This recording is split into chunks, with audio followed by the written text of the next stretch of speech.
Assalamualaikum warahmatullahi wabarakatuh. Alhamdulillah. Wassalatu wassalamu ala Rasulillah Muhammad ibn Abdillah wa ala alihi wa sahbihi wa man walah. Subhanaka la ilma lana illa ma 'allamtana innaka antal alimul hakim. Rabbi shrah li sadri wa yassir li amri wahlul 'uqdatan min lisani yafqahu qawli. Amma ba'du.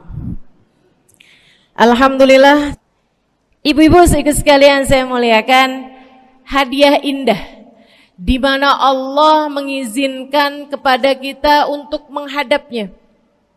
Bukan main. Siapa kita ini sampai diizinkan Allah untuk bolak-balik menghadap kepada Allah Subhanahu wa taala dalam salat-salat kita? Saya pernah dengar dari para guru-guru kami, guru-guru saya.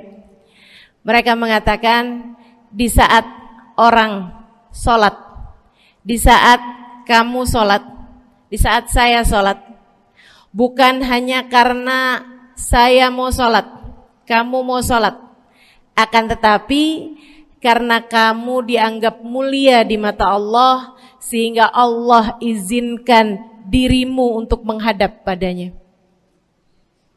Ketika saya sholat, bukan hanya karena saya mau sholat, akan tetapi karena saya punya nilai di mata Allah, sehingga Allah izinkan kepada saya untuk menghadap padanya. Sebaliknya, ketika kamu tidak mau sholat, bukan hanya karena kamu tidak mau sholat, akan tetapi karena kamu sudah jatuh dalam pandangan Allah, terhina dalam pandangan Allah, sehingga Allah tidak lagi mengizinkan kepadamu untuk menghadap kepadanya. Ketika seseorang tidak sholat, bukan hanya karena dia tidak mau sholat, akan tetapi karena ia sudah tidak lagi bernilai di mata Allah, sehingga Allah tidak izinkan dia untuk menghadap padanya. Teman-teman, saudariku sekalian yang saya muliakan, kalau bicara tentang sholat nih teman-teman, ada 4 tingkatan, ada 4 kelas. Untuk kamu melihat sholatmu sudah ada di kelas yang mana. Kalau saya boleh bilang kelas teratasnya nih kelas bisnis, oke lah ya. Kelas bawahnya lagi kelas atasnya kelas eksklusif ya, kelas eksekutif. Terus bawahnya lagi kelas bisnis, bawahnya lagi kelas. Tapi ada 4 kelas, bawahnya lagi kelas gerbong. Nggak naik dalam kereta nih ya. Kelas yang paling bawah kita bahas nih, kelas gerbong nih. Kayaknya naik di atasnya nih ya, gerbongnya. Teman-teman sekalian, orang yang di saat mengerjakan sholat, dia kerjakan juga, tapi merasanya sebagai beban. Ya ampun, udah maghrib aja, baru juga asar. Ya ampun, males banget dah. Ini gak ada rusuh nih. Kita kan lagi jalan-jalan nih. Kita kan lagi belanja nih di Tanah Abang. Kita jamaah aja gimana sholatnya. Nah ini orang-orang yang menganggap sholatnya sebagai beban. Malas kalau disuruh sholat, terutamanya subuh. Terutamanya sholat subuh.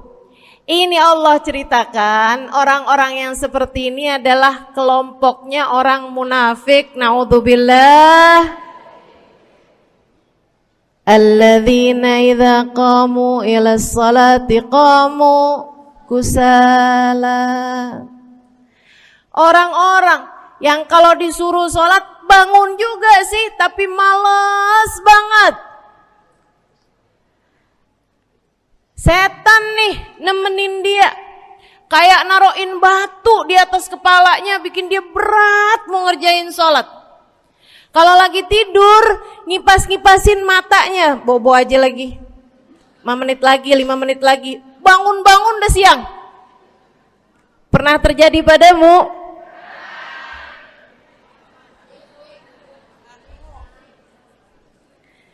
Jemur kunut. Bu, yang dijemur tuh jemuran aja, cucian aja. Jangan sampai jemur kunut. Kunutnya dijemur ya.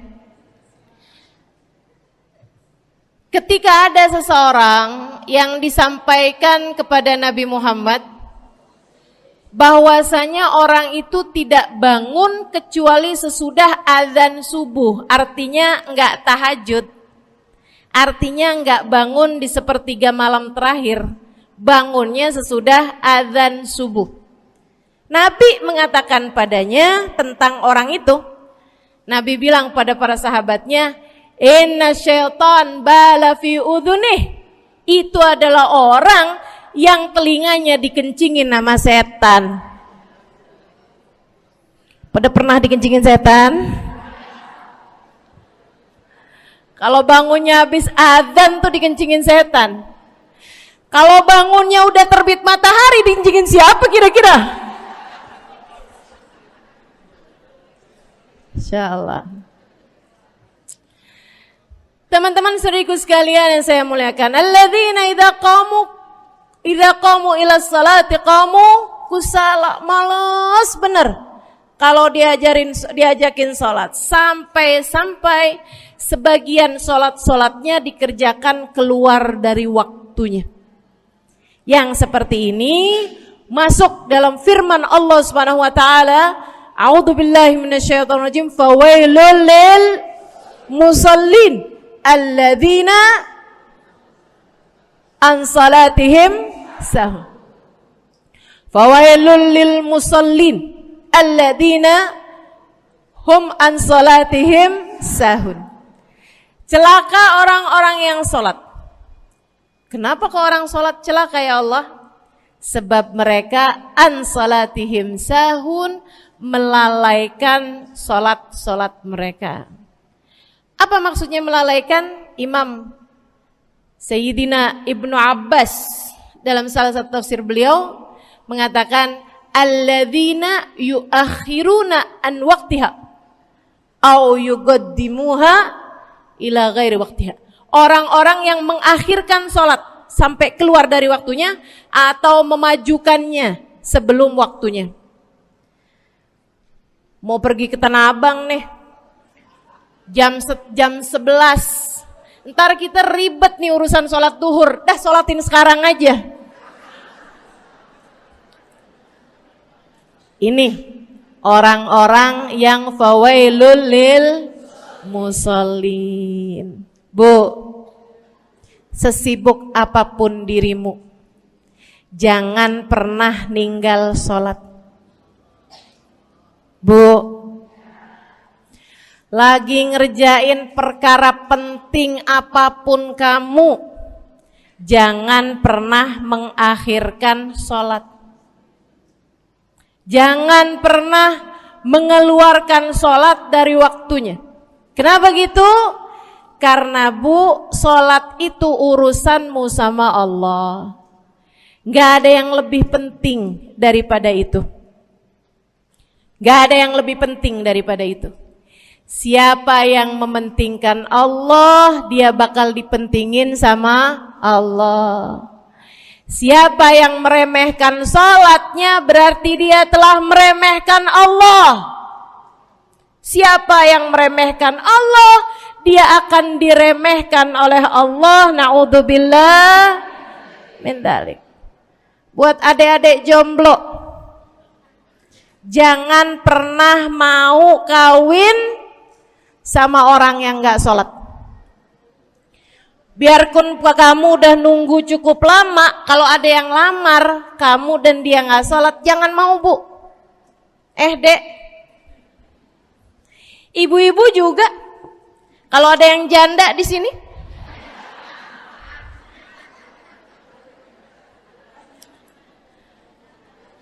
terus ada yang lamar kamu, Walaupun di garasinya ada kijang,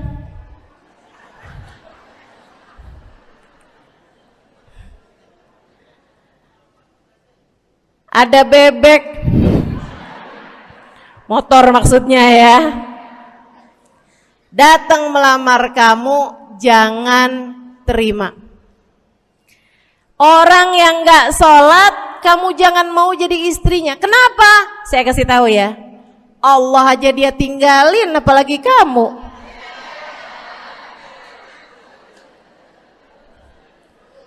Allah aja dia tinggalin. Siapa yang tidak berguna baginya peringatan Allah, maka tidak akan berguna baginya peringatan dari siapapun. Tapi dia mencintai saya, Ustazah. Dia mencintai saya cinta mati katanya. Sekarang tungguin setahun 2 tahun, cintanya hilang, tinggal matinya. Tapi dia mencintai saya luar biasa, Ustazah. Dia tak sanggup hidup tanpa saya. Itu namanya cinta monyet. Tungguin 2 tahun, cintanya hilang, tinggal. Jangan temenan sama orang gak sholat. Dia telah jatuh di mata Allah. Maka kita pun belajar buat jadi orang-orang yang terus mendaki, terus meraih rahmatnya Allah, terus belajar buat jadi salah satu orang yang dipandang dengan rahmat oleh Allah Subhanahu wa taala. Salah satunya dengan cara kita memuliakan sholat. Kita menjaga sholat. Jagain sholatnya. Jangan masuk kelompok orang yang tadi itu sholatnya menjadi beban. Ini kelompok paling bawah nih. Naik ke kelas ekonomi. Tadi begitu ya? Kelas ekonomi, orang-orang yang sholatnya menjadi sebuah kewajiban. Dia kerjain, dia tahu itu wajib, dia gak akan tinggalin. Tapi sama halnya dengan kewajiban-kewajiban yang lain. Kita nih kalau mikirnya kewajiban, Bu, kalau gak diwajibin lagi seneng. Betul gak? Masih ada kayak beratnya gitu ngerjain sholat.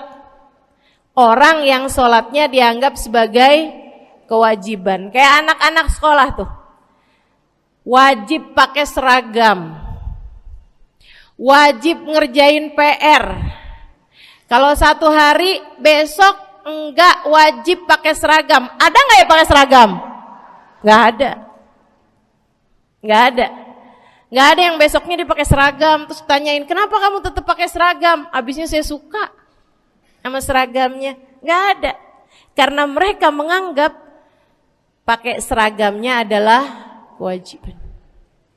Sekolahnya sebagai kewajiban. Jadi giliran besok libur anak-anak, hore gitu.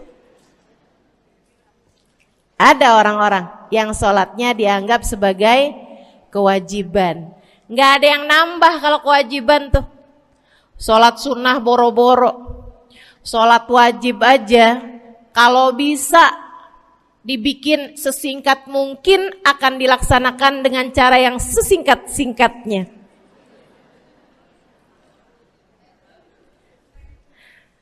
Habis ruku i'tidal sujud cepet bener ya. Malaikat raqib sama malaikat atid nih udah tahu aja kalau dia sholat. Habis ghairil maghdubi alaihim waladdallin. Malaikat atid bilang sama malaikat raqib, kulhu, catat kulhu udah pasti.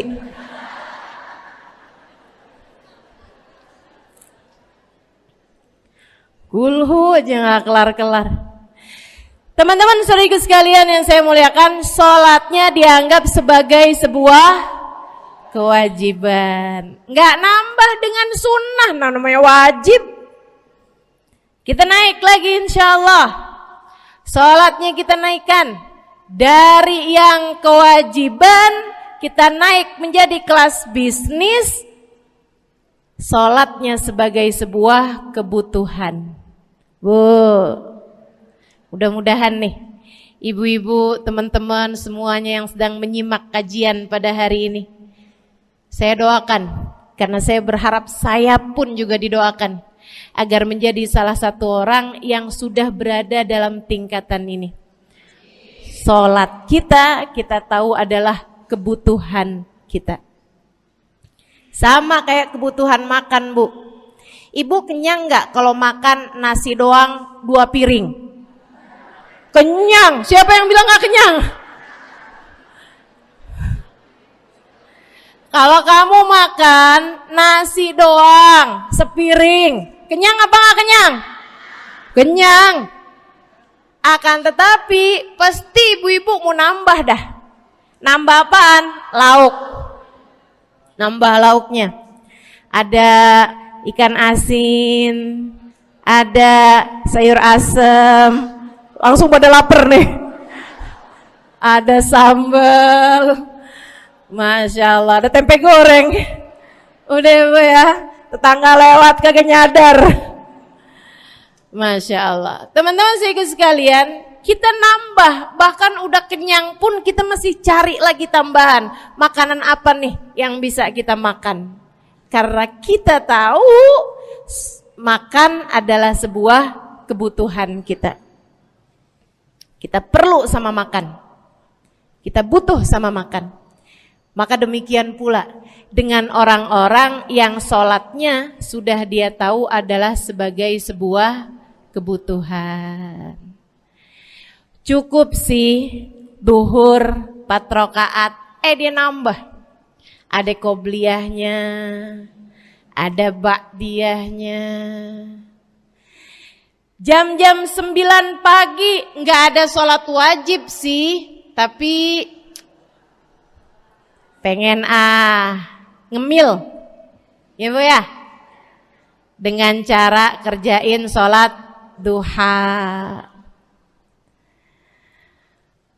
Malam-malam abisnya isya, ampun mau tidur, ingat katanya Nabi, pesannya kepada Sayyidina Abu Hurairah, wasani habibi, kata Abu Hurairah, an utir qabla an anam. Kekasih saya Nabi besar Muhammad, kata Abu Hurairah, kasih pesan pada saya untuk jangan tidur sebelum sholat witir. Jadi habis kelar sholat isya langsung sambung sama witirnya. Dia tahu sholatnya adalah sebagai sebuah kebutuhan. Kebutuhan. Saya butuh untuk sholat karena saya butuh kepada Allah. Saya perlu sholat karena saya perlu kepada Allah. Saya perlu sholat karena saya tahu urusan saya sebesar apapun saya rasakan adalah kecil dalam pandangan Allah.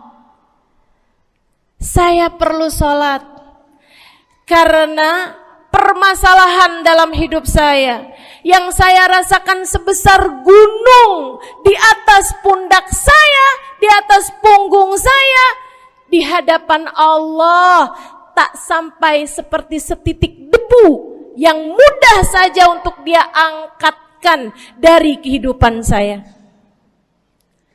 Maka kita pun menjadikan sholat sebagai sebuah kebutuhan. Lagi sakit, jangan ninggal sholat. Kenapa? Kamu menghadap kepada yang punya kesehatan. Lagi banyak utang, jangan ninggal sholat. Sama, jangan utang lagi. Karena kamu menghadap kepada pemilik segala kekuasaan, pemilik dunia dan akhirat, pemilik semua uang di atas muka bumi ini adalah Allah. Makanya Habib Ali Habsyi, penulis kitab Maulid Simtud Durar, yang tadi ibu-ibu baca maulidnya, beliau pernah bilang, Ada dalam salah satu diwan beliau. Diwan tuh syair-syair beliau itu ya.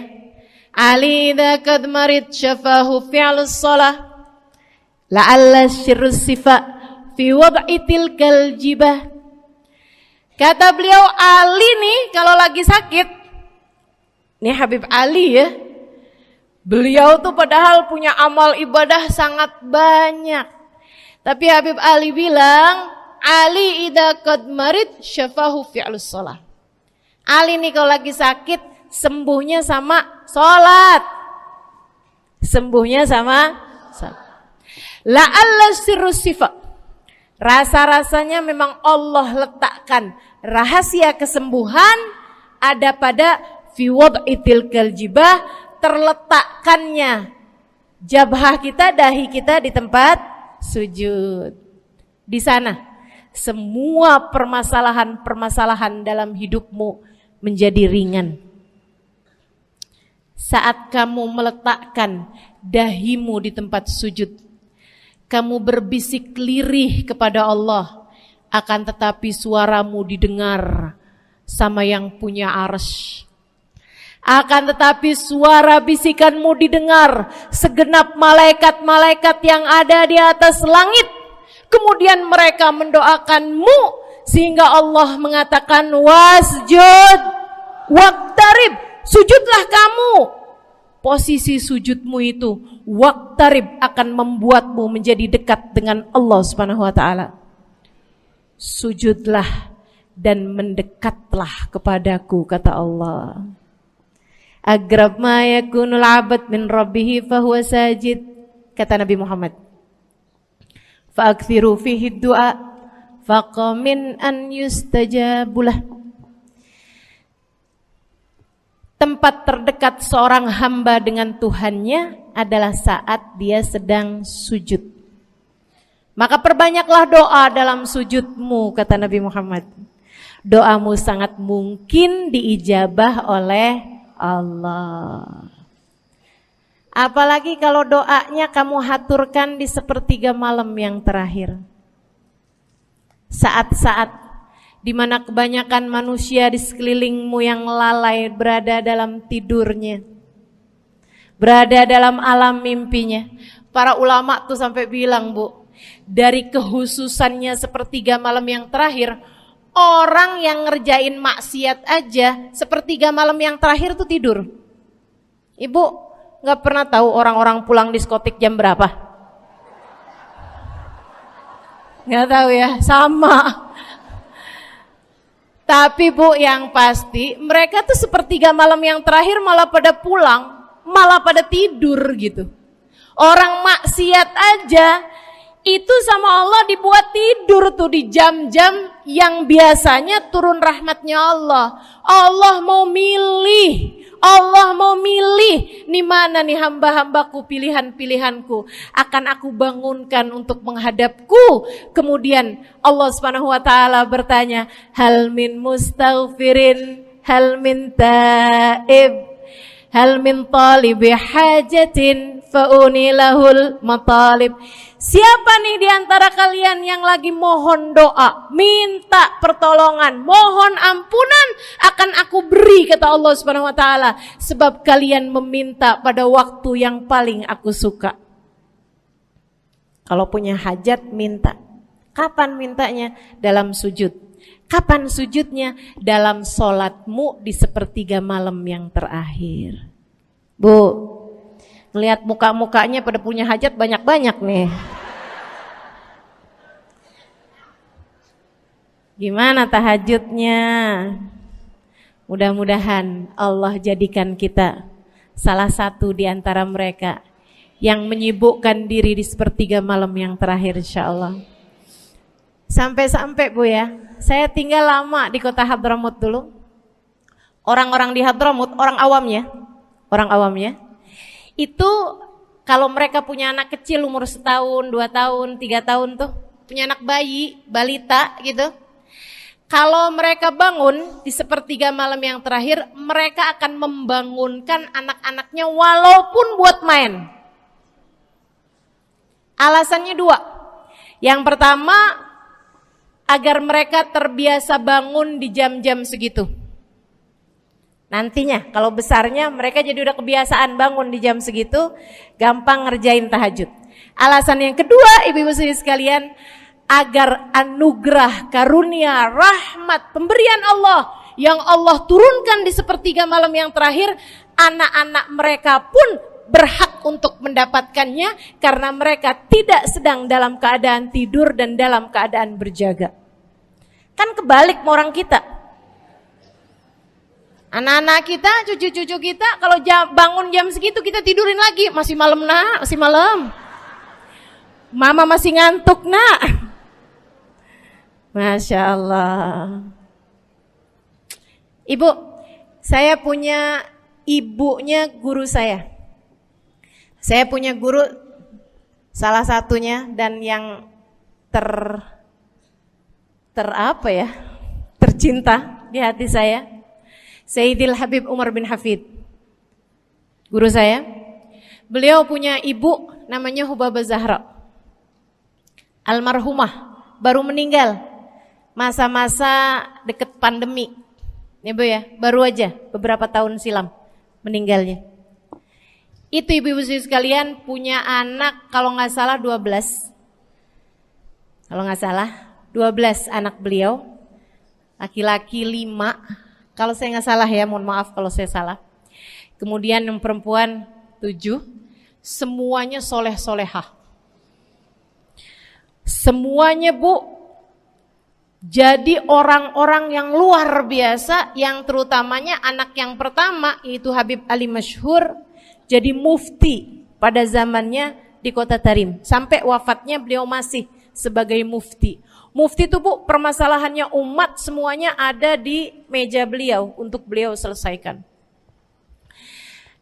Anak yang laki-laki yang paling kecil, Al Habib Umar bin Hafid, menjadi kita tahu semuanya ya, orang soleh, ulama, waliullah.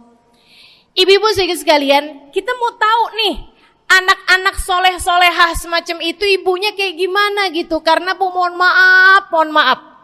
Walaupun memang Nabi Nuh, nabinya udah soleh, anaknya gak soleh. Kan begitu ya?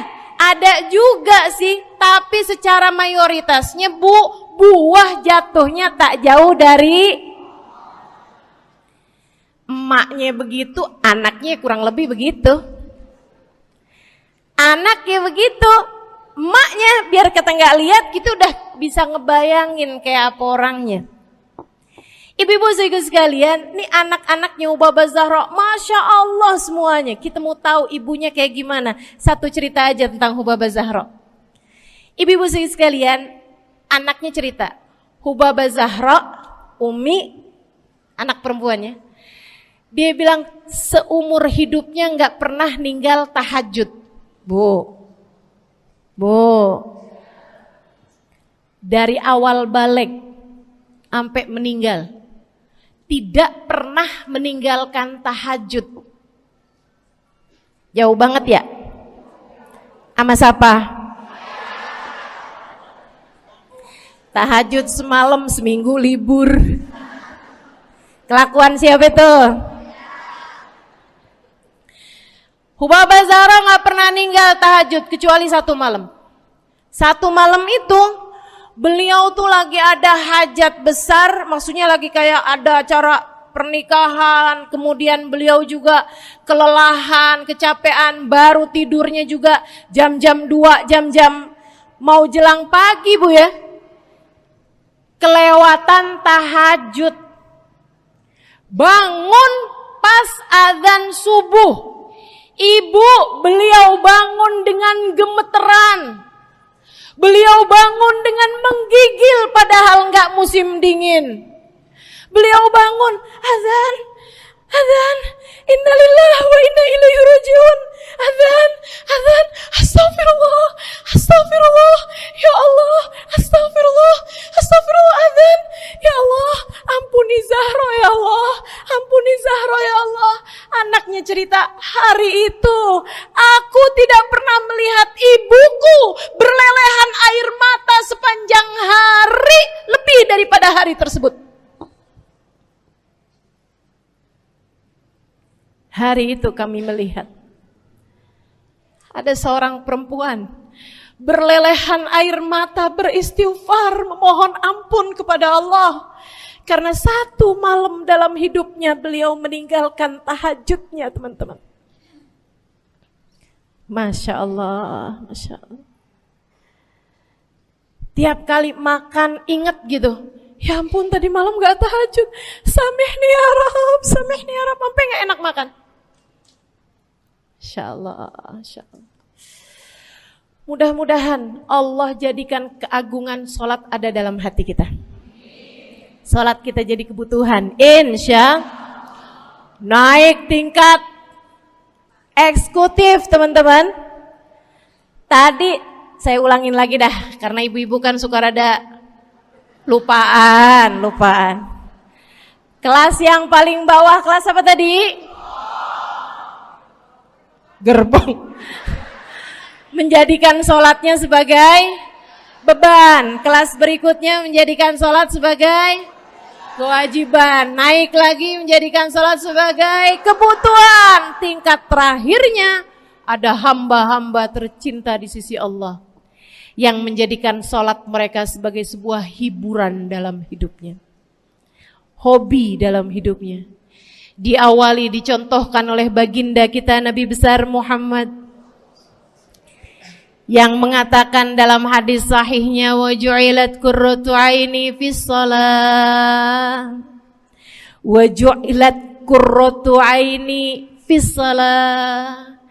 Dijadikan, kata Nabi Muhammad, Allah telah menjadikan, dijadikan li untukku qurrat aini, kesenanganku dalam kehidupan, kebahagiaanku ada pada, hobiku ada pada as-shalah, salat.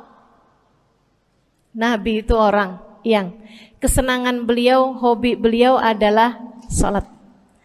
Kana idza faza'ahu amrun aladha ila shalah. Kata para sahabat meriwayatkan, Nabi kalau lagi dengar kabar-kabar yang gak enak, segera menuju kepada sholat. Nabi kalau udah ada kabar-kabar Rasul pasukan kita terkalahkan di medan peperangan, Nabi ngelihat Bilal. Kemudian Nabi Muhammad nanya, udah dekat waktu sholat Bilal? Sebentar lagi Rasul, arihni biha ya Bilal, arihni biha ya Bilal. Yuk Bilal, sampaikan diri saya Bilal, tolong hibur diri saya Bilal. Segera azan dan kita akan sholat bersama-sama wahai Bilal. Kesenangan beliau, hobi beliau dalam sholat, dalam hidup adalah sholat. Teman-teman saya sekalian, bukan hanya Nabi Muhammad, tapi para sahabat-sahabat Nabi Muhammad, tapi para tabi'in, para tabi'it tabi'in. Saudaraku sekalian saya muliakan, Sayyidina Umar bin Khattab alaihi ridwanallah, kana idza ja'ahu hal, apabila beliau dalam keadaan hatinya lagi khusyuk, hatinya lagi nyambung banget sama Allah Subhanahu wa taala, kalau mau sholat sunnah manggil orang. Beliau sholat dalam masjid, ada orang mau sholat sunnah, ada orang lagi baca Quran dipanggil sama beliau. Kamu saya bayar ya. Kamu duduk sebelah sini saya nih, baca Qurannya deketan saya sini, kamu saya bayar. Buat apaan wahai Sayyidina Umar? Buat negur saya, ngingetin saya lagi sholat nih. Oh gak usah dibayar Tuan. Yaudah kalau gitu kamu duduknya sebelah sini ya. Tugas saya apa Tuan? Kalau kamu lihat saya sholat berdirinya kelamaan, ingetin saya buat ruku. Kalau kamu lihat ruku saya kelamaan gak bangun-bangun, ingetin saya buat bangun. Kalau kamu lihat sujud saya kelamaan, ingetin saya buat duduk. Karena saya sekarang ini kalau lagi berdiri baca Al-Quran, lupa buat ruku. Dari nikmatnya bacaan Quran beliau. Baik Tuan. Sholat, baca Fatihah, habis itu baca Quran. Surat Al-Quran, dapat selesai satu, kok masih enak. Baca lagi, masih enak lagi, baca lagi. Yang sebelah beneran nih gak ruku-ruku. Beliau berdiri kemudian bilang, Tuan ruku. Gak kedengeran. Beliau berdiri deketin telinganya, Tuan ruku. Belum kedengeran juga. Ruku. Allahu Akbar. Sayyidina Umar bin Khattab. Tabi'in, Sayyidina Ali Zainal Abidin. Pernah lagi sholat, rumahnya kebakaran, teman-teman. Sholat sunnah di waktu malam, rumahnya kebakaran. Orang-orang pada teriak-teriak, Tuan Harik, nar, ya ibn binti Rasulillah, wahai anak dari cucunya Nabi Muhammad. Tuan, ada api di sekitarmu. Tuan, kebakaran. Tuan, kebakaran. Allahu Akbar. Sami Allahu liman hamidah. Enggak lihat apa-apa. Habis selesai sholat baru lihat, kebakaran nih rupanya. Orang-orang pada bilang, kami sudah mengingatkanmu Tuan. Apa jawab beliau? Al-hadni an-narul kubro. Di depan saya ada api yang jauh lebih besar, api neraka. Saya nggak lihat api sekecil ini. Masya Allah. Saudaraku sekalian yang saya muliakan, para ulama Allah Subhanahu Wa Taala. Terakhir saya mau ceritakan Sayyidil Habib Abu Bakar As-Sakran, penulis Wirid Sakran. Kalau teman-teman pernah tahu, beliau saudaraku sekalian saya muliakan dapat julukan As-Sakran, orang yang mabuk. Karena mabuk kepada Allah Subhanahu Wa Taala. Beliau pernah satu waktu kena penyakit di punggungnya. Beliau kemudian tanya sama dokter, kata dokter, wah ini nih penyakit mesti diangkat, mesti dioperasi. Ya udahlah, operasiin saya. Disuguhin 1 gelas khamr di waktu yang telah ditetapkan untuk jadi waktu operasi. Apa ini? Khamr, minuman keras. Zaman itu belum ada obat bius. Dia bilang, ini buat apa? Khamr ini Tuan, minuman keras ya, agar engkau enggak sadar. Jadi enak gitu kita ngoperasinya. Dia bilang, saya mau dengan kesehatan saya kepengen ngerjain taat kepada Allah, saya enggak mau. Saya dapetin kesehatan saya dengan cara mengerjakan yang diharamkan Allah, yaitu minuman keras. Saya enggak perlu ini. Waduh, kalau gitu nggak bisa dioperasi Tuan. Kenapa soalnya? Ya nanti kan kesakitan, nanti susah operasinya gitu. Oh gampang. Kalau kalian pengen bikin saya nggak sadar, nggak perlu minuman keras. Terus gimana? Operasikan kalau saya sedang sholat. Maka mulailah, dokter-dokter udah pada siap. Beliau lagi sholat sunnah ya Bu ya. Allahu Akbar gitu. Mulai dokter buka baju belakangnya. Mulai Bu digunting kulitnya, digergaji tulangnya. Beliau Bu mukanya meringis saja enggak. Beliau ruku, dokternya ikutan nungging. Beliau sujud, dokternya ikutan menunduk juga. Beliau sholat nikmat banget. Sampai beliau selesai dari sholat, beliau nanya sama dokter-dokternya, kenapa nggak nurut tadi tuh waktu saya sholat mestinya operasi? Kata dokter, udah selesai Bib dari tadi. Masya Allah. Radiyallahu ta'ala anhum wardahum. Ini bukan kelas-kelas kita, saya cuma ceritain aja sama ibu-ibu. Bukan berarti ibu-ibu nanti pas waktu sakit bilang sama dokter-dokter nggak usah dibius. Beda hati Bu, beda hati. Ya Bu ya, beda iman, beda semuanya kita sama mereka. Yang pasti, makanya saya kan yang ini nggak doa nih. Pas yang kebutuhan tuh baru saya doa. Kenapa? Karena kayaknya tingkatan kita dah Bu ya. Mentok dah, sampai kebutuhan itu dah. Insya Allah, mudah-mudahan Allah jadikan kita orang yang menjaga salat insya Allah. Rabbi jalni muqimas salah wa min dzurriyyati amin. Rabbi jalni muqimas salah wa min dzurriyyati amin. Rabbi jalna muqimis salah wa min dzurriyyatina rabbana wa taqabbal du'a. Ala hadhihi niyyah bikun niyyah salihah ila hadratin nabi al-fatihah. Syaitanir rajim. Bismillahirrahmanirrahim. Alhamdulillahirabbil alamin. Ar-Rahmanir-Rahim. Maliki yaumiddin. Iyyaka na'budu wa iyyaka nasta'in. Ihdinas siratal mustaqim, siratal ladzina an'amta 'alaihim, ghairil maghdubi 'alaihim waladdallin. Amin. Taqabbalallahu minna wa minkum, taqabbal ya karim. Sama-sama kita hormati, kita sayangi segenap keluarga besar dari Majelis Ta'lim Raudhatul Aliyah di bawah pimpinan Ibu Ayu Komaladewi Kita doakan semoga beliau beserta segenap keluarganya senantiasa dalam limpahan rahmat ridha Allah Subhanahu wa taala. Juga kita doakan Ustazah Nabilah Al-Haddad sebagai pengasuh di majelis ta'lim ini, sebagai pimpinan di majelis ta'lim ini,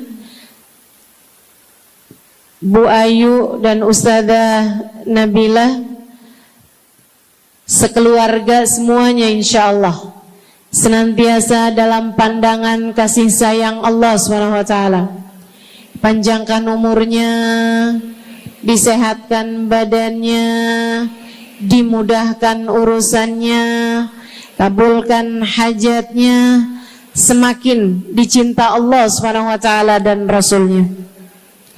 Para ustadzah, para hubabah, para syarifah, para pimpinan pondok pesantren, para pimpinan majelis ta'lim, yang mudah-mudahan semuanya dalam limpahan rahmat ridha Allah SWT, serta tentu saja semua yang hadir di majelis ini, baik ibu-ibu, kakak-kakak, adik-adik, anak-anak, yang mudah-mudahan semuanya dirahmati Allah, disayang Allah, dibahagiakan Allah, diistiqomahkan jalannya menuju ridha Allah Subhanahu wa taala, insyaallah diistiqomahkan jalannya menuju surga Allah Subhanahu wa taala. Amin ya rabbal alamin.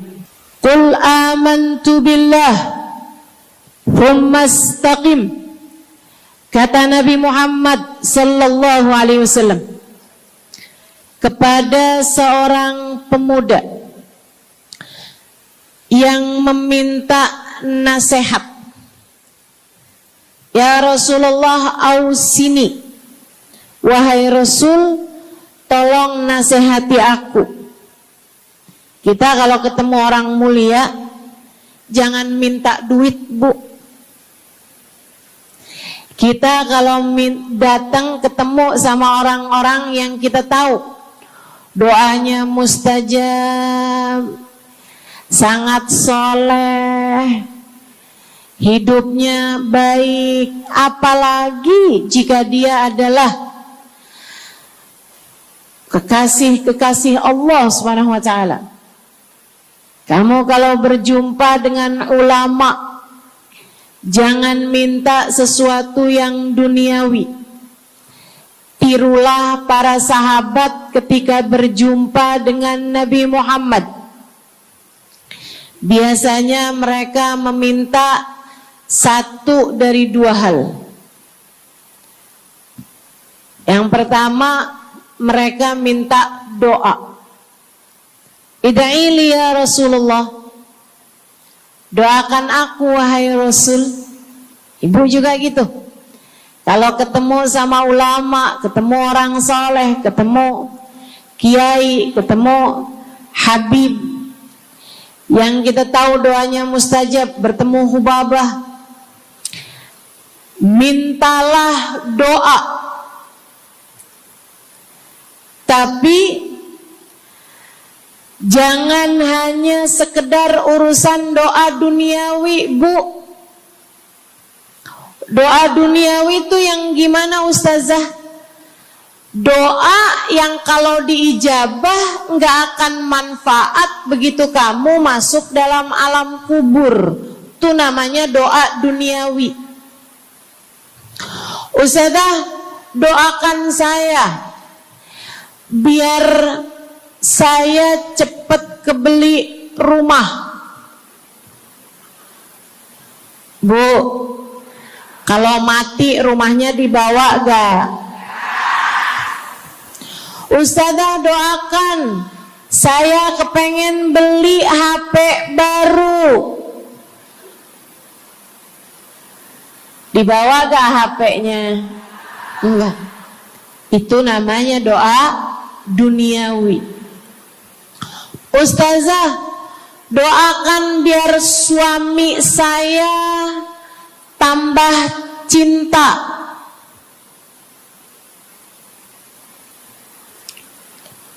Kalau mati suaminya dibawa gak Bu? Walaupun kamu mau, dia gak bakalan mau Bu.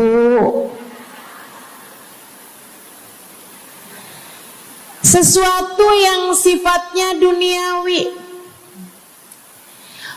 Ustazah, doakan biar anak saya soleh. Duniawi apa bukan? Bukan.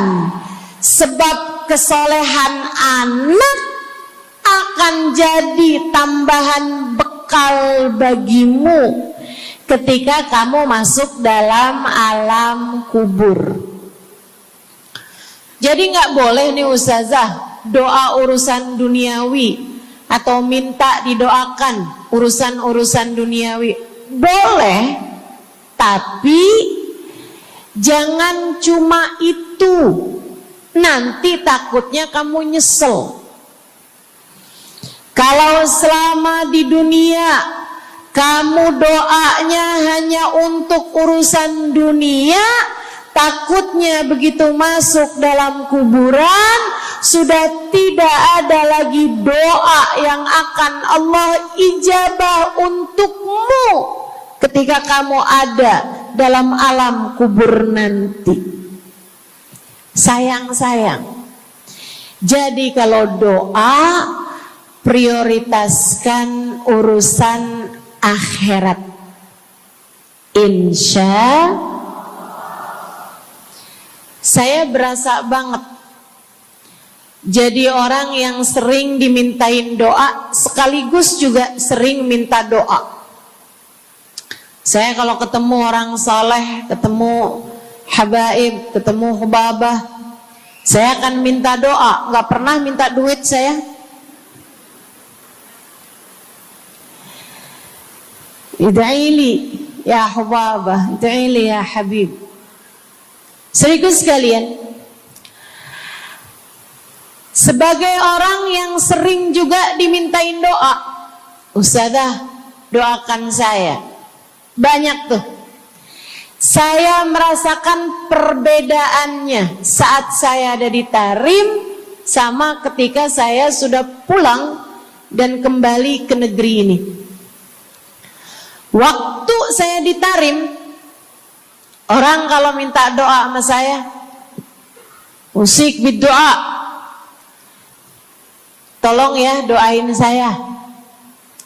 Saya suka tanya, doa apa? Selalu aja, hampir semuanya mengatakan hal yang sama. Ida'ili bihusnil khatimah. Doakan saya biar husnul khatimah. Begitu nyampe ke Indonesia, kalau ada orang bilang Ustazah doain saya, biasanya lanjut tuh doanya, minta apa langsung dibilang, nggak pakai tanya.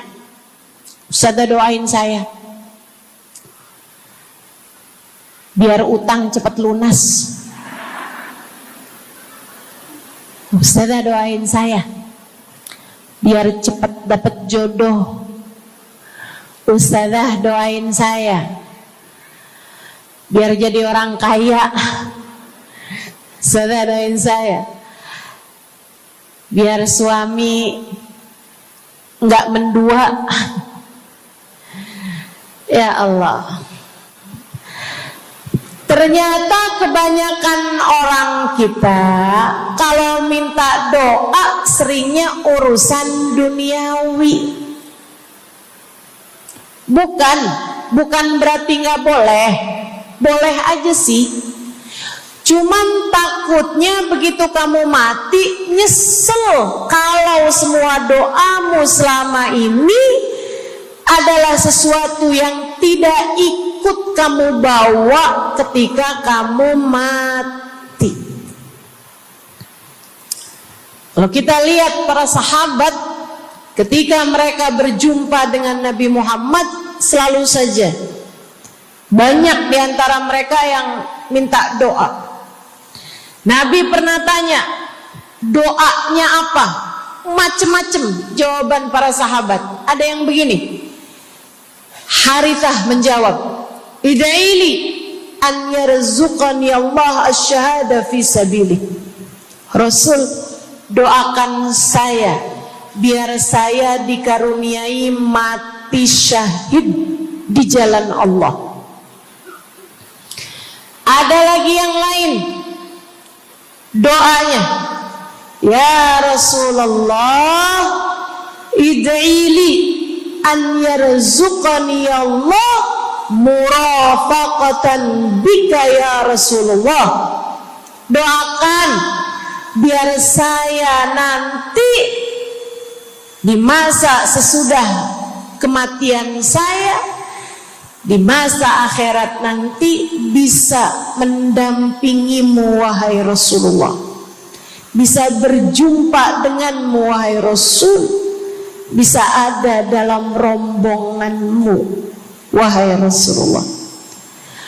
Doa-doa yang sangat ukhrawi, doa-doa yang sangat akhirat, karena mereka sudah faham tujuan hidup sesungguhnya adalah mencari ridha Allah Subhanahu wa ta'ala. Tujuan hidup sesungguhnya adalah bergerak menuju surga Allah Subhanahu wa ta'ala.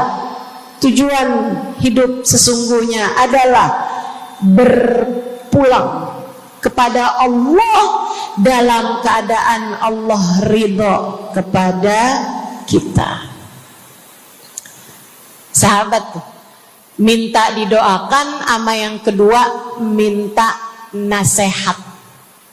Kita juga nyontoh, kalau ketemu orang soleh, kalau ketemu ulama, kalau ketemu habaib, ketemu kiai, ketemu bunyai, ketemu hubabah, ketemu ustadzah, ketemu ustad, minta nasihat.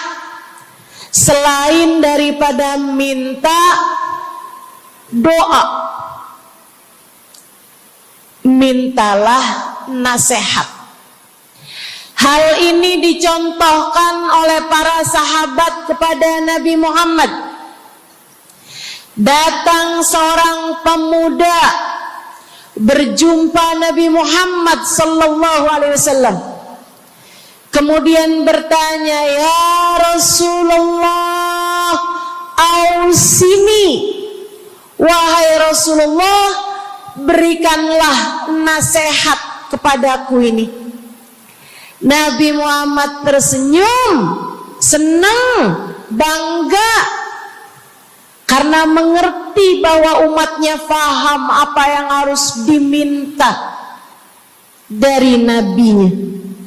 Nabi berkata kepadanya, qul amantu billah thumma istaqim. Kata Nabi Muhammad, ucapkanlah, aku beriman kepada Allah, kemudian istiqomahlah kamu di jalan Allah. Nasihat Nabi Muhammad buat pemuda tersebut, nasihat Nabi Muhammad buat pemuda-pemuda umatnya sepanjang zaman. Nasihat Nabi Muhammad buat umatnya, baik yang muda maupun yang tua, baik laki-laki maupun perempuan, baik yang pintar maupun yang kurang pintar. Semua umatnya dinasehati sama Nabi Muhammad. Karenanya akan saya sampaikan hal ini kepadamu hari ini. Quli, ucapkanlah, amantu billah, aku beriman kepada Allah. Tsumastaqimi, kemudian istiqomahlah kamu, wahai saudariku, di jalan Allah. Katakanlah, aku beriman kepada Allah. Kemudian istiqomahlah. Istiqomahlah. Nasihat yang sangat indah dari baginda kita Nabi besar Muhammad, yang Allah karuniakan kepadanya jawami'al kalim, dapat selalu berbicara dengan kata-kata yang ringkas tapi padat. Nabi itu ucapannya ringkas tapi padat. Nggak kayak saya, Bu, udahlah panjang dan ya, mudah-mudahan Allah jadikan ucapan-ucapan kita jadi kalimat-kalimat yang akan membawa kita menuju surga. Jadi ucapan-ucapan yang akan bawa kita menuju ridha Allah Subhanahu wa taala. Ibu-ibu, kita sama-sama belajar biar kalau ngomong itu enggak panjang-panjang, akan tetapi bermutu, berkualitas.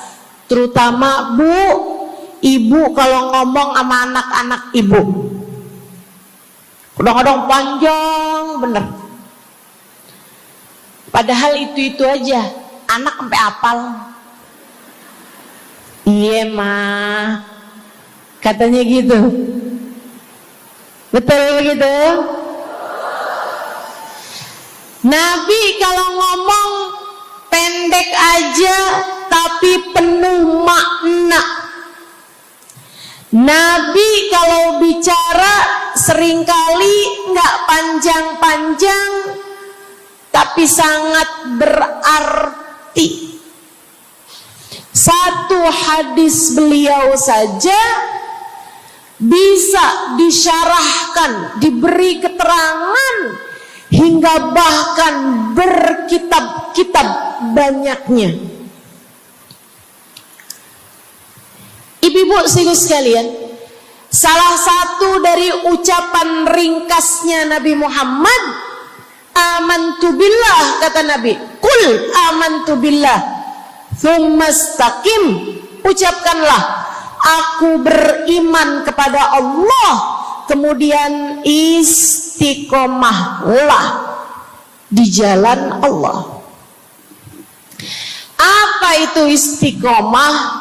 Lurus, jangan belok-belok.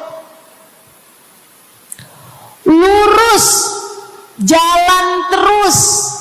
Jalannya adalah jalan yang lurus. Itu yang selalu kita minta dalam tiap rakaat sholat kita. Kita berdoa kepada Allah, ihdinas siratal, ya Allah, tempuhkanlah untuk hidup kami ini jalanmu yang lurus. Sama kayak kamu lagi bilang, ya Allah, karuniakanlah dalam kehidupan kami keistiqomahan di jalanmu ya Allah. Kamu selalu minta istiqomah 17 kali sekurangnya tiap hari. Betapa sangat pentingnya istiqomah ini, saudaraku sekalian. berada dalam jalan yang lurus. Saya mau bahas jalan lurus yang dimaksud ini apa aja. 1, kamu harus lurus imannya. Amantu billah, aku beriman kepada Allah. Kata Nabi Muhammad sallallahu alaihi wasallam, "Qul amantu billah," ucapkanlah, aku beriman kepada Allah. Maka istiqomah tersebut yang nomor 1 adalah dalam urusan keimanan. Bu, Kak, Dek, Nak, yang lurus imanmu. Iman yang lurus tuh yang gimana, Ustazah? Iman yang lurus adalah memahami 2 kalimat syahadat yang menjadi pintu gerbang keimananmu.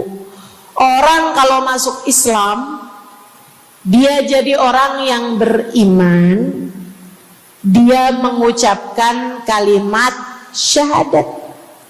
Apa itu? La ilaha illallah. Yang pertama. Yang kedua, Muhammad Rasulullah. Tidak ada Tuhan selain Allah. Itu harus kamu miliki dalam hatimu secara lurus, istiqomah. Gak ada Tuhan selain Allah. Jangan hari ini Tuhannya Allah, besoknya Tuhannya duit. Apapun aja yang disuruh sama duit, yang ada duitnya, yang haram-haram pun diterjang. Lah kenapa begitu? Saudaraku sekalian, Qul amantu billah, ucapkan, aku beriman kepada Allah. Aku faham arti la ilaha illallah. Tidak ada Tuhan selain Allah. Tidak ada yang mengatur kehidupan selain Allah. Tidak ada yang memberi rezeki selain Allah. Maka berimanlah kepada Allah. Kalau ada istri bilang sama suaminya, kalau kamu nanti pulang bawa duit, ahlan wa sahlan, selamat datang. Tapi kalau kamu pulang nanti nggak bawa duit, silakan tidur di luar.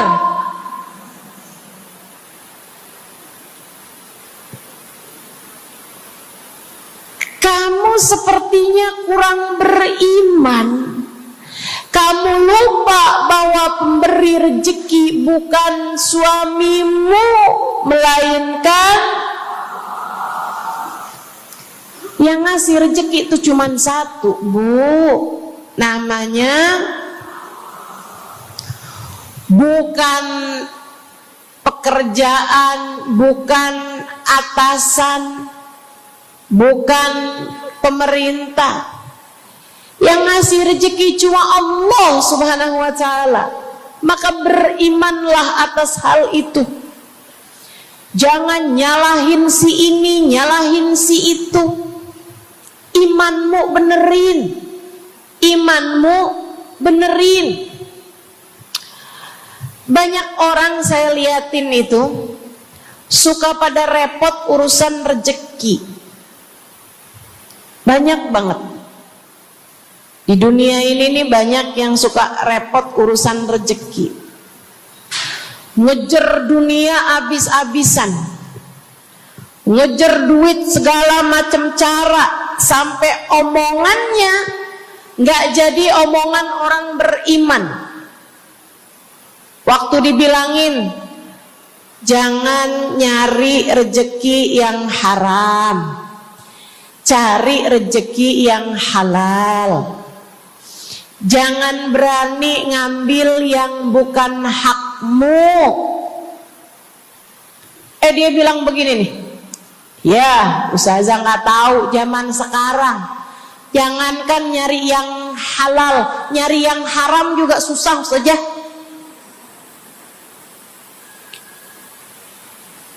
Itu omongan orang nggak beriman. Kamu mesti ngerti dulu, kalau yang kamu minta adalah urusan rezeki, dengerin. Kalau yang kamu minta urusan rezeki, kamu harus datang kepada alamatnya. Yang sering kali membuat kamu setengah mati urusan rezekimu, sampai mau-maunya menghinakan diri, minta-minta sama orang, berharap dari orang. Seorang ibu berharap dari anaknya, seorang istri berharap dari suaminya. Saudariku sekalian, yang sering kali membuat kamu tersiksa urusan rezeki adalah karena kamu salah alamat. Kamu salah alamat. Kamu sedang tersesat jalan. Kamu sedang salah arah. Makanya jadinya kemana-mana kamu nggak nemu. Orang alamatnya aja salah. Ini kalau kamu mau ke Kubah Mas, tapi kamu perginya ke Taman Mini, nyampe apa nggak nyampe? Dapat apa enggak majelisnya? Nggak dapat. Kenapa? Salah alamat. Yang dicari Kubah Mas, kamu perginya ke Keong Mas. Nggak nyampe, nggak dapat. Saya kasih tahu padamu, alamat rezekimu ada pada Allah. Alamat rezekimu ada pada Allah. Alamat rezekimu ada pada Allah. Maka berimanlah kepadanya, fahamilah arti la ilaha illallah. Tidak ada Tuhan kecuali Allah. Gak ada yang ngasih rezeki selain kamu. Lagi sakit, kamu mau nyari obat, saya kasih tahu alamat obatmu. Alamat yang bisa menyembuhkanmu hanya satu, namanya urusan rezeki. Allah sudah bilang, huwar razzaq dzul quwwatil matin. Allah lah satu sang pemberi rezeki. Allah lah satu sang pemilik kekuatan sejati. Jadi kamu kalau mau nyari rezeki, datanglah ke alamatnya, datanglah kepada Allah. Kamu lagi mau nyari kesehatan, jangan salah alamat. Datanglah kepada sang pemilik kesehatan. Alamatnya yaitu Allah yang telah mengatakan, fa idza maridtu fa huwa yashfin. Katanya Nabi Allah Ibrahim, apabila saya sakit, maka hanya Allah lah yang maha menyembuhkan. Berarti nggak boleh pergi ke dokter gitu Ustazah? Silahkan pergi ke dokter, pergi ke apotik, datang kepada orang yang doanya mustajab, minta didoakan. Tapi semua hanyalah sebab, semua hanyalah wasilah. Sang penyembuh sejati adalah Allah. Saudariku sekalian yang saya muliakan, kalau kamu merasa saya lemah Ustazah, gak punya kekuatan, kalau kamu merasa saya bodoh Ustazah, saya tidak mengerti di mana alamat ilmu, di mana alamat pengetahuan.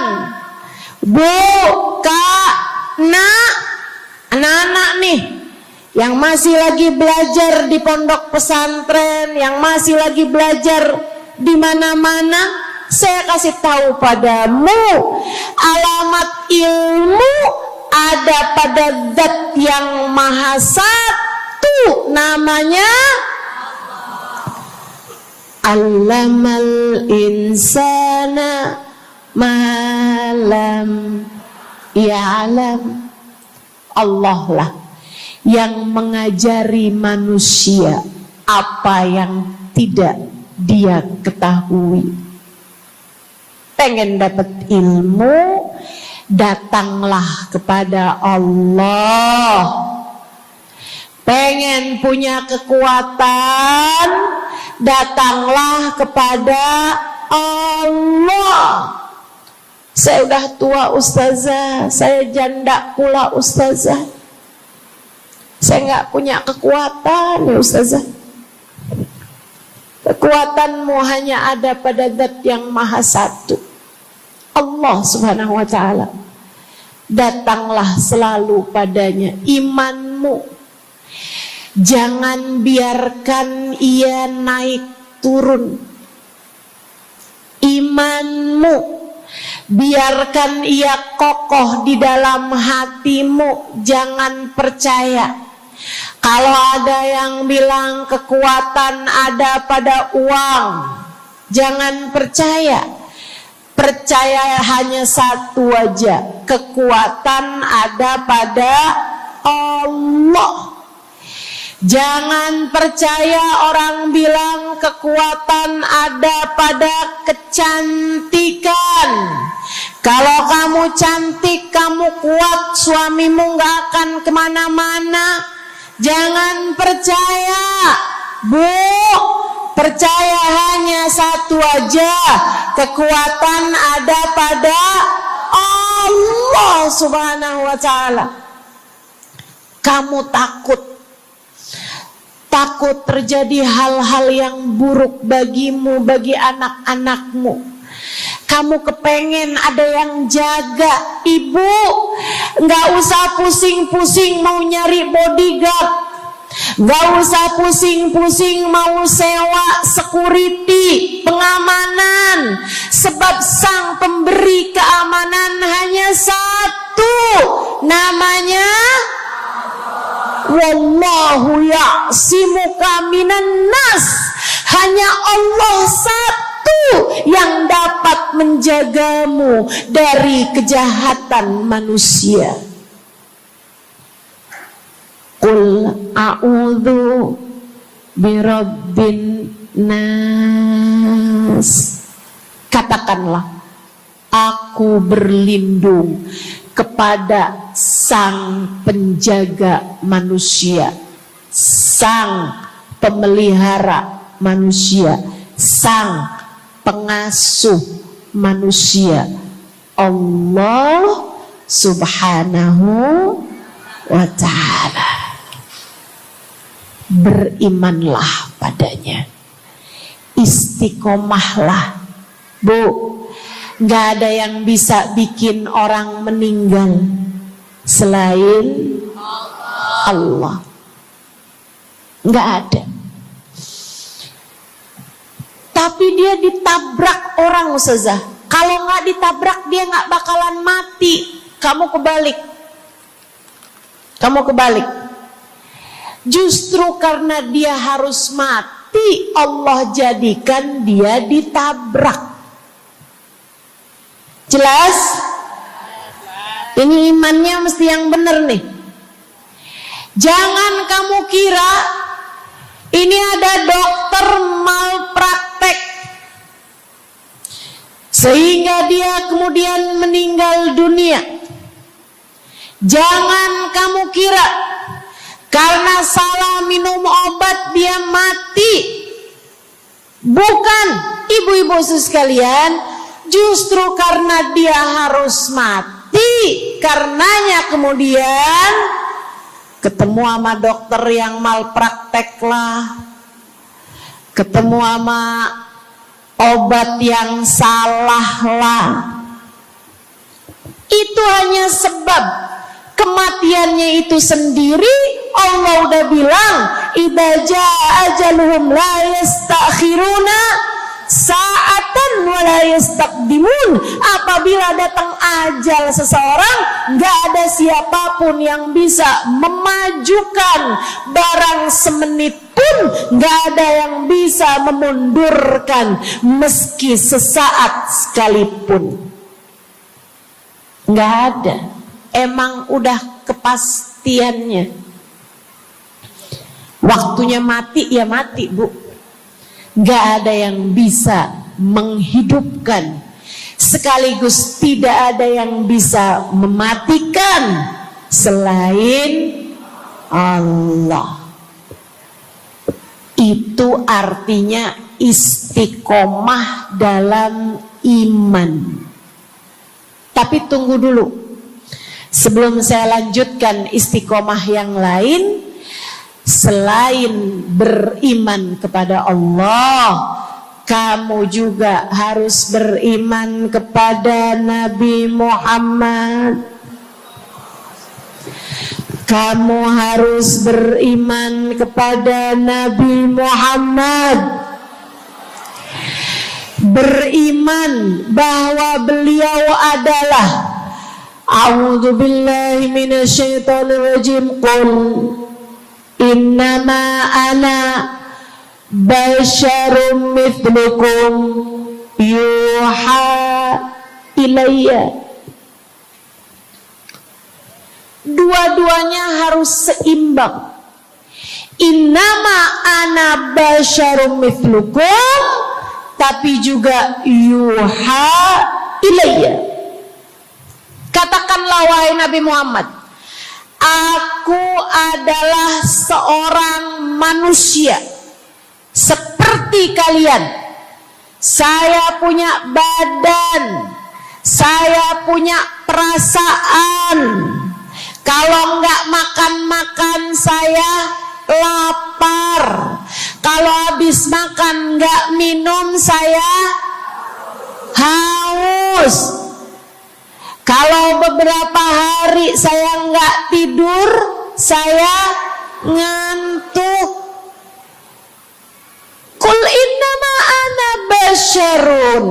Sampaikan kepada manusia, aku adalah seorang manusia seperti kalian juga. Sama anak cinta, lama nggak ketemu sama istri, kangen. Katakan wahai Nabi Muhammad, ana basyarum mithlukum, saya manusia seperti kalian juga. Kalau ada yang disayang kemudian meninggal, sedih. Karena Nabi adalah seorang manusia. Tapi tunggu dulu, beliau tidak hanya sekedar manusia, Itu adalah satu sisi kehidupan Nabi Muhammad. Jangan lupa, innama ana basyarum mithlukum, tapi yuha ilayya, aku diberi wahyu, aku hamba wahyu, aku berbincang-bincang dengan Allah, kalian tidak. Aku berbicara langsung dengan Allah, kata Nabi Muhammad, kalian tidak. Aku dituruni malaikat Jibril, kalian tidak. Aku diberi wahyu Al-Quran 30 juz, kalian tidak barang seayat pun. Nih, kalau saya perhatikan, imannya umat manusia yang beriman kepada Allah sekalipun menjadi cacat ketika tidak beriman kepada Nabi Muhammad. Lihatin, mohon maaf, orang Yahudi, Bu, beriman kepada Allah. Kamu kalau nanya sama orang Yahudi, Tuhanmu siapa? Allah. Tapi mereka enggak beriman kepada Nabi Muhammad. Apakah mereka disebut orang yang beriman? Tidak. Orang Nasrani, apakah mereka beriman kepada Allah? Iya. Tapi apakah mereka beriman kepada Nabi Muhammad? Tidak. Apakah mereka beriman? Tidak. Bahkan umat Islam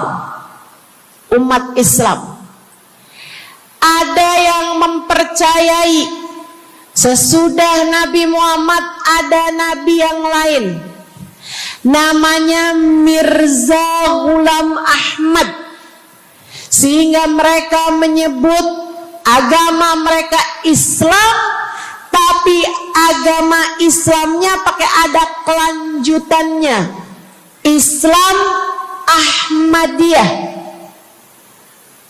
Apakah mereka beriman?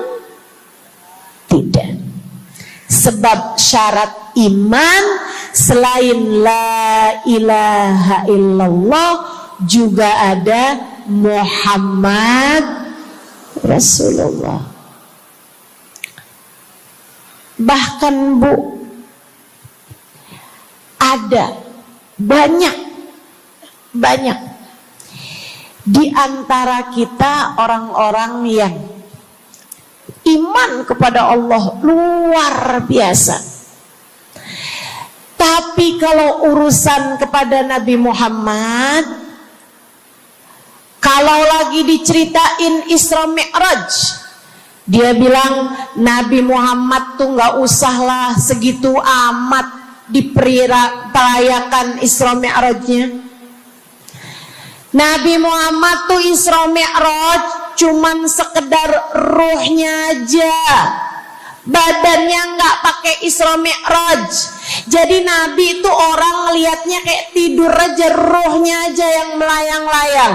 Isra Mi'raj bener, tapi ruhnya aja, badannya nggak pakai pergi. Jadi kalian nggak usah berlebih-lebihan sama Isra Mi'raj. Oh, kenapa gitu?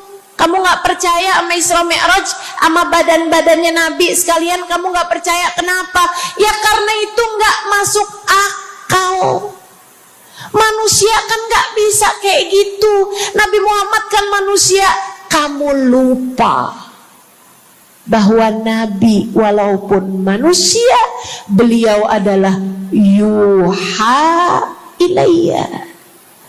Beliau adalah hamba wahyu.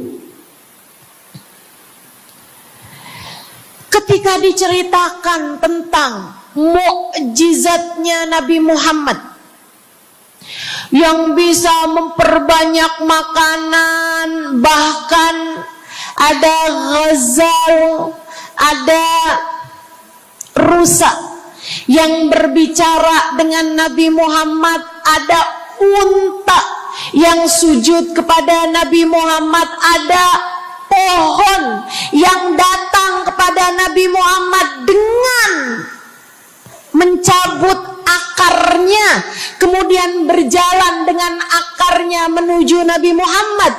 Ketika dipanggil, kemudian sujud pohon tersebut kepada Nabi Muhammad sallallahu alaihi wasallam dan bertanya, "Mengapa engkau memanggilku wahai Nabi?" Dia nggak percaya, nggak masuk di akal. Itu hanyalah dongeng. Kita bilang tapi hadisnya sahih, riwayatnya Ibnu Mas'ud yang menceritakan hal itu, hingga bahkan Sahibul Burda menuliskannya. Katanya Sahibul Burda Imamul Busiri, ja'at lidakwatihil asjaru sajidatan tamshi ilaihi ala saqin bila qadami. Datang ketika dipanggil sama Nabi Muhammad pepohonan. Mereka datang dengan, mereka berjalan dengan akar-akar mereka, kemudian sujud di hadapan Nabi Muhammad. Ini tentang iman. Mereka nggak percaya. Mereka ngakunya paling beriman. Mereka ngakunya paling lurus imannya. Tapi kenapa kalau mengenai Nabi Muhammad kamu menjadi timpang? Ketika melihat orang ramai-ramai bersolawat kepada Nabi Muhammad, mereka kegerahan. Ketika melihat orang-orang ramai datang ke majelis-majelis maulid, merayakan, bergembira atas lahirnya Nabi Muhammad, mereka kegerahan sampai mereka bikin GAM. Apaan tuh? Gerakan anti maulid. Oh, ada lagi mereka menyebut diri mereka GAS. Apaan tuh? Saya tanya. Gerakan anti solawat lah. Kenapa kamu kegerahan sama Nabi Muhammad? Hah? Kenapa kamu ngerasa kayak takut banget umat begitu cinta sama Nabi Muhammad? Ada apa denganmu? Kamu lupa Nabi Muhammad memang manusia, tapi qul innama ana basyarum mithlukum yuha ilayya. Jangan pernah pisahkan Nabi, meskipun beliau seorang manusia seperti kita, tapi beliau adalah hamba wahyu. Beliau adalah hamba wahyu. Kamu gerah banget orang bersolawat sama Nabi Muhammad. Ada masalah apa sama kamu? Kamu gerah banget orang baca maulid Nabi Muhammad. Bahkan ada orang-orang yang ngaku paling Islam, tapi gerah banget ngelihat orang berziarah ke makam Nabi Muhammad. Ada masalah apa sama kamu? Yang bermasalah bukan kami umat Nabi Muhammad. Yang bermasalah adalah imanmu. Sebab ketika kita diminta beriman kepada Nabi Muhammad, jangan hanya fokus kepada kemanusiaan Nabi Muhammad, fokuslah pula kepada beliau sebagai hamba wahyu. Saudaraku sekalian yang saya muliakan, istiqomah dalam iman. Beriman kepada Allah, beriman kepada Rasulullah. Cinta kepada Allah, cinta kepada Rasulullah. Cinta kepada Rasulullah, cinta kepada keluarga Rasulullah, cinta kepada sahabat Rasulullah, dan istiqomahlah dalam cinta tersebut. Jadi istiqomah menuju ridha Allah yang pertama adalah istiqomah dalam iman. Yang kedua, istiqomah dalam taat. Bu, Kak, istiqomah dalam taat. Kamu disuruh sholat,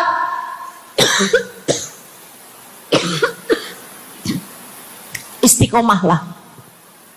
Jangan tinggal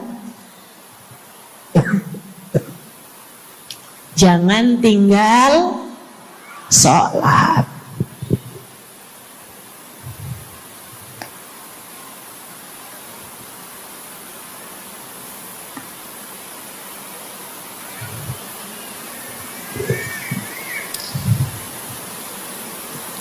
Kamu diperintah buat puasa Ramadan. Jangan tinggal puasa. Yang kemarin puasanya bolong karena menstruasi, karena haid, karena nifas misalnya, kamu wajib untuk bayar hutang puasa di hari-hari yang seperti ini. Jangan sampai hutang kamu nggak dibayar. Kadang-kadang sampai Syakban belum lunas juga. Pas ditanya, kamu kok nggak bayar-bayar utangnya tuh? Habisnya nggak ada yang nagih. Kamu minta siapa yang nagih? Israel. Jangan sampai datang malaikat Israel mencabut nyawamu, sementara kamu masih punya hutang puasa yang belum kamu lunasi. Kamu diperintah Allah buat taat. Istiqomahlah dalam jalan taatmu. Jangan tinggal perintah Allah. Dek, kalau kamu dilamar sama laki-laki yang gak sholat, jangan mau. Tapi dia baik, Ustazah. Baik menurut siapa? Dek, orang ninggal sholat artinya dia ninggal Allah. Saya bilangin, kalau Allah aja dia tinggal, apalagi kamu. Dia bilang dia gak bakal ninggalin saya, Ustazah, karena katanya dia gak sanggup hidup tanpa saya. Dek, jangan percaya. Jangan percaya. Allah aja dia tinggalin loh, apalagi kamu. Apalagi kamu. Orang yang, kata para ulama nih Bu, orang yang peringatan Allah tidak bermanfaat padanya, dia tidak akan bermanfaat dengan peringatan siapapun. Kalau lagi cinta sih dia bisa ngomong apa aja. Tapi percayalah, yang bisa ninggal Allah, dia bisa ninggal siapapun. Istiqomahlah di jalan Allah. Istiqomah di jalan Allah. Jangan berani ninggal Allah. Jangan berani ninggal salat. Jangan berani ninggal ibadah. Kenapa gitu Ustazah? Karena yang pegang nasib kamu Allah. Ini nasihat abah saya yang akan saya pegang sampai kapanpun. Abah saya pernah pulang-pulang dari kerjanya, dia cerita, abah tadi ketemu sama orang yang dulu abah pengen jadi kayak dia. Dia itu dulu waktu zaman abah muda, abah kepengen kayak dia, ganteng, kaya, sehat, orang tuanya kaya, dia bisa sekolah. Abah kepengen sekolah, gak ada biayanya. Abah harus bantu orang tua buat nyari nafkah, sehingga akhirnya putus sekolah. SD aja gak tamat, kata abah saya. Serius kalian? Kata abah kepengen banget jadi kayak dia itu waktu zaman abah muda. Tadi abah ketemu sama dia di trotoar. Abah kaget ngelihat dia. Kenapa, Bah? Dia sekarang gila.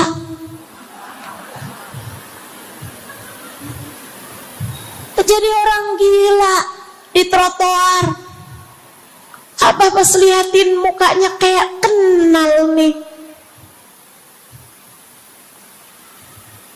Abah saya bilang subhanallah. Nak, abah kasih nasihat sama saya, Bu. Zaman saya SD, biar gini-gini saya pernah SD loh, Bu. Abah saya bilang, nak, ternyata hidup yang paling penting nasib. Dan ingat nak, nasib adanya di tangan Allah.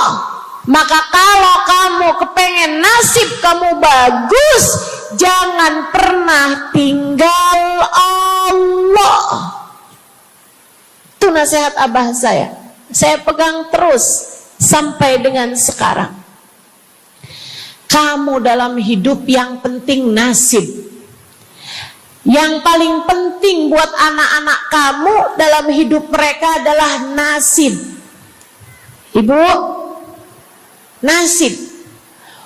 Bukan ilmu, bukan harta, bukan sehat, bukan. Yang paling penting dalam hidup anakmu adalah nasib. Bukan cakep. Kamu nak dalam hidup harus cakep nak. Nanti nak, kalau zaman-zaman akhir nanti ada cara buat mempercantik diri. Pakai nak operasi plastik, ayo nak.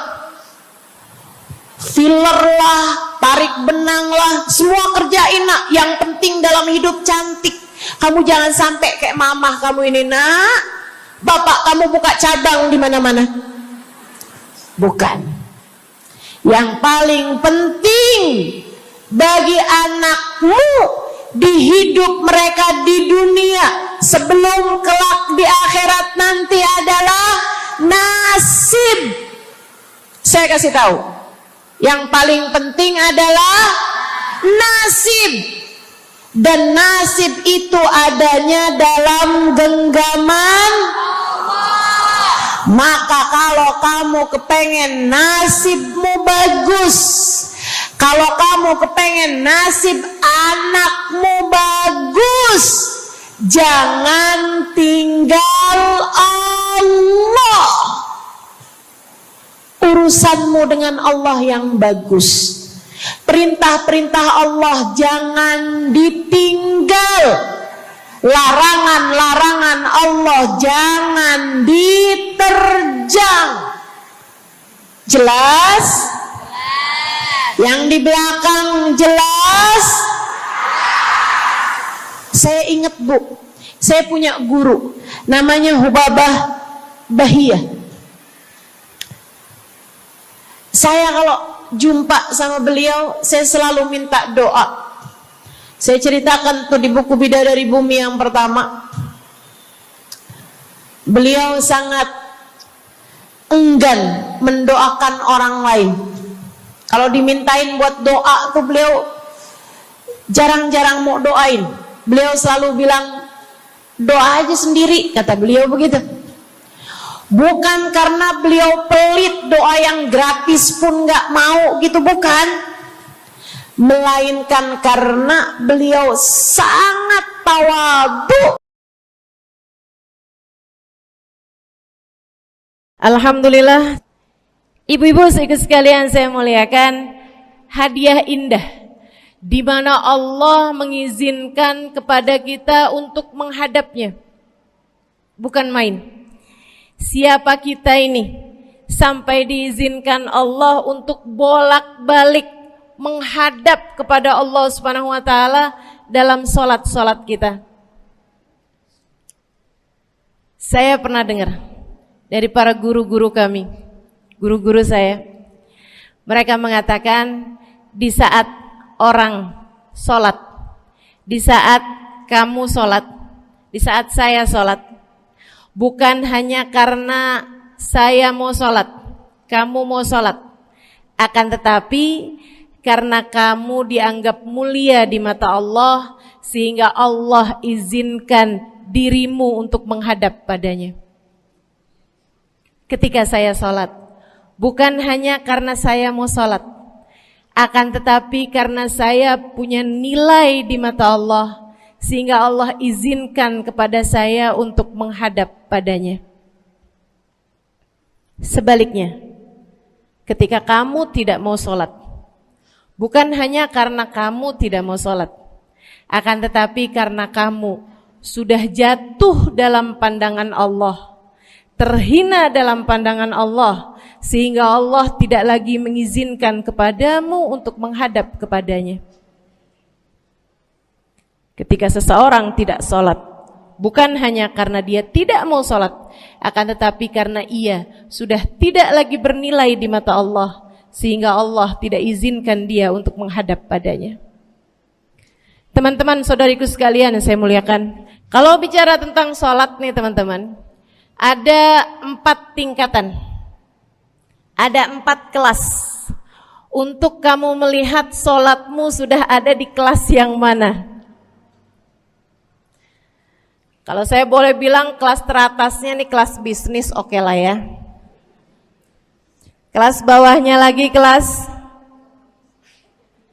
atasnya kelas eksklusif ya, kelas eksekutif. Terus bawahnya lagi kelas bisnis, bawahnya lagi kelas, tapi ada 4 kelas, bawahnya lagi kelas gerbong. Nggak naik dalam kereta nih ya. Kelas yang paling bawah kita bahas nih, kelas gerbong nih. Kayaknya naik di atasnya nih ya, gerbongnya. Teman-teman sekalian, orang yang di saat mengerjakan sholat, dia kerjakan juga, tapi merasanya sebagai beban. Ya ampun, udah maghrib aja, baru juga asar. Ya ampun, males banget dah. Ini gak ada rusuh nih. Kita kan lagi jalan-jalan nih. Kita kan lagi belanja nih di Tanah Abang. Kita jamaah aja gimana sholatnya. Nah ini orang-orang yang menganggap sholatnya sebagai beban. Malas kalau disuruh sholat, terutamanya subuh. Terutamanya sholat subuh. Ini Allah ceritakan orang-orang yang seperti ini adalah kelompoknya orang munafik. Naudzubillah.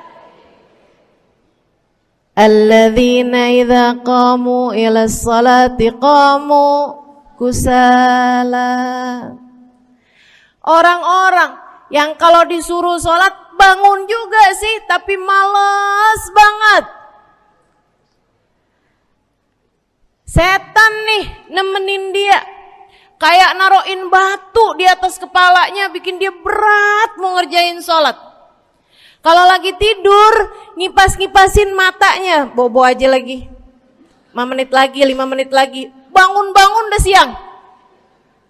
Pernah terjadi padamu?